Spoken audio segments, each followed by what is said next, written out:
Tom Hawk. Well, I'm Charlie Foss again, 1117 Harrison, and just a couple things I wanted to put on for record since we're videotaping tonight. I think that it kind of marks a new beginning for all of us of what we will hope will be a new era of transparency in the operation of School District 64. As some of you may know, a group of citizen volunteers have undertaken the task of videotaping the District 64 board meetings so that the residents and taxpayers of this community can see and hear the actual workings of the school board. This finally brings District 64 into parity with the Park Ridge Recreation and Park District, which started officially videotaping its board meetings more than a decade ago, and the city of Park Ridge, with the unofficial actions of residents George Kirkland and Charles Melodosian. This is being done at no cost to taxpayers, although we hope at some point District 64 will take it over officially. And or that WOW or Comcast internet providers could provide the equipment and service like WOW has done with the Park Ridge City Council, so that this can eventually be streamed live for viewing in real time, as well as recorded for viewing later. Until that happens, we're working to provide an internet home for these videos so that they can be readily accessible to interested citizens. Our understanding from the city and the Park District is that the videos of the meetings have been well received by the public, and that the videos also serve as a useful tool for the review of meeting minutes and clarification on issues that were previously discussed. It's our hope and expectation that this effort will benefit the district students and the entire community. So to that end, we all appreciate your cooperation.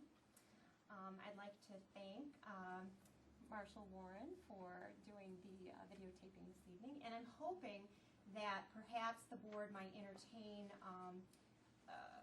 steps in the future so the onus isn't on the public to record and create a record of these meetings.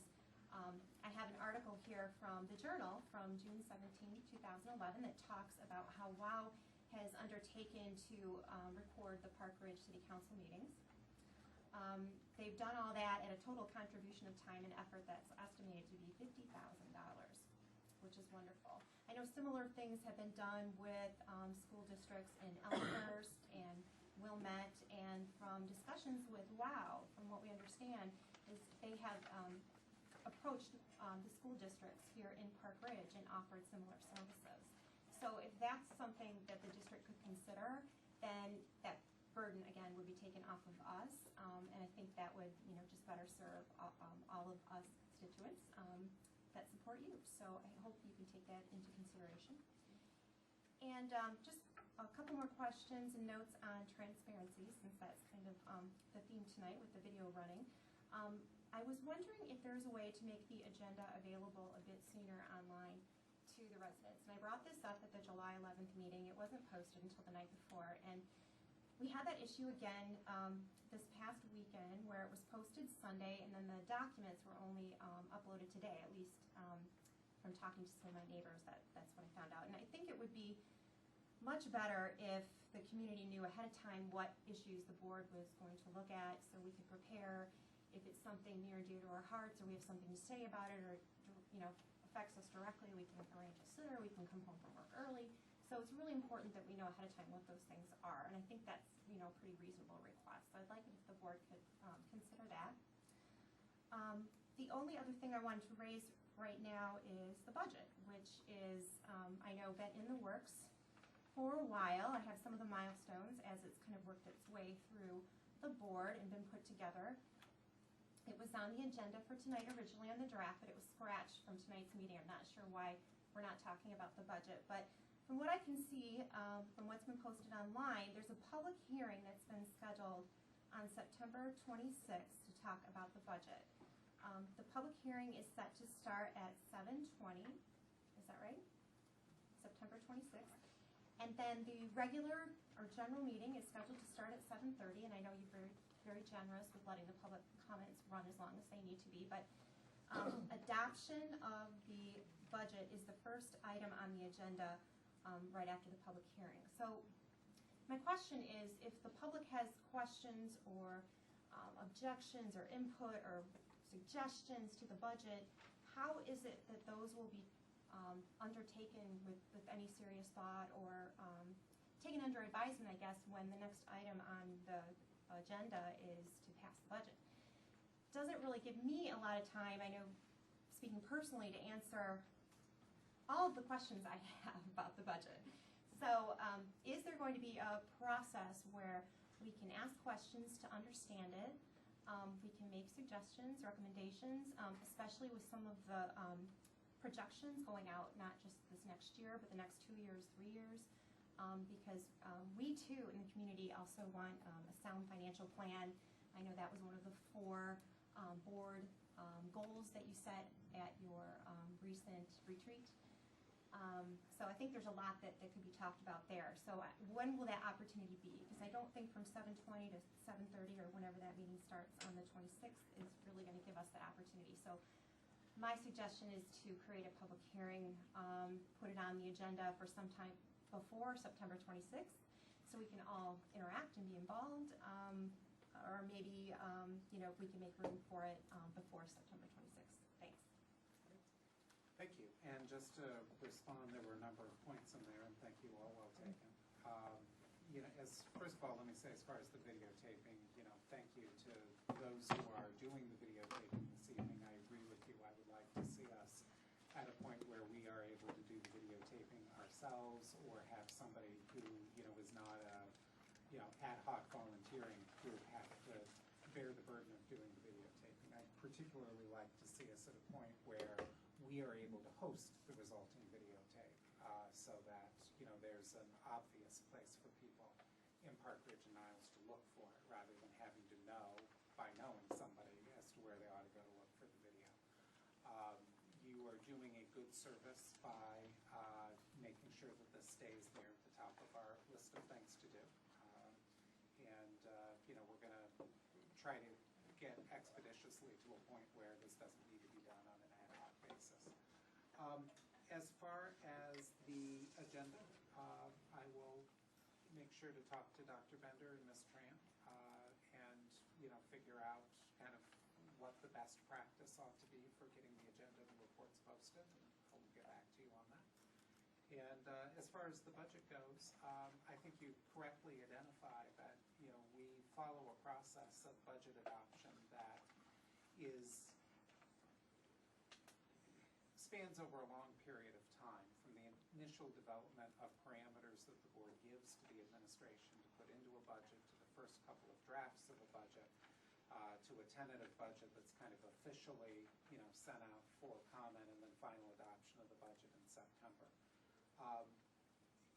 To be honest, we have not received a whole lot of public comment on the budget in the past, and some of the timing that most school districts use, and we use the same timing that most do for public hearing and adoption, kind of follows that premise. And I think we have a more energized community than we have perhaps had in the past. I think we have a very knowledgeable, a very participation-oriented, and frankly a demanding community, and we have to answer to that community. So I don't have a specific sense of when the budget discussions are going to be from here through September 30th. I know there are plans for additional committees of the whole on that. We took it off of this evening's agenda so that we could accommodate the hiring topic.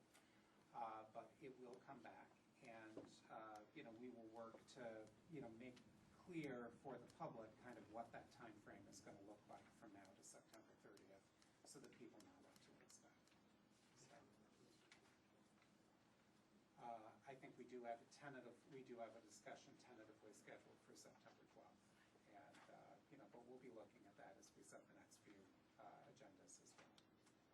Ms. Allerton? If I could just add that by law, it's on public display for 30 days prior to the adoption, and in the legal notice that will be in the newspaper, I believe this Thursday, you can call my office at any time, and I will make arrangements to meet with you and discuss any budget items that you would like to have discussed. That's been an open invitation since we started this process in February. So all you need to do is contact me, and we'll set a time, whether it be early morning, even in the evening, if that's the only time you can make, that I will accommodate your schedule.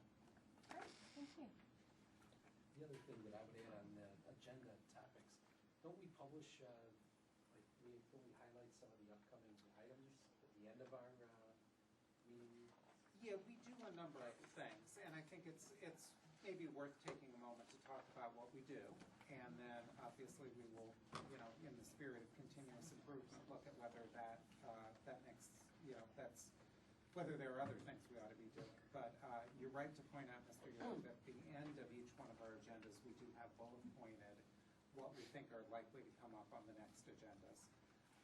We also send around an email the Friday before each board meeting with, highlights of the expected upcoming, board meeting, et cetera.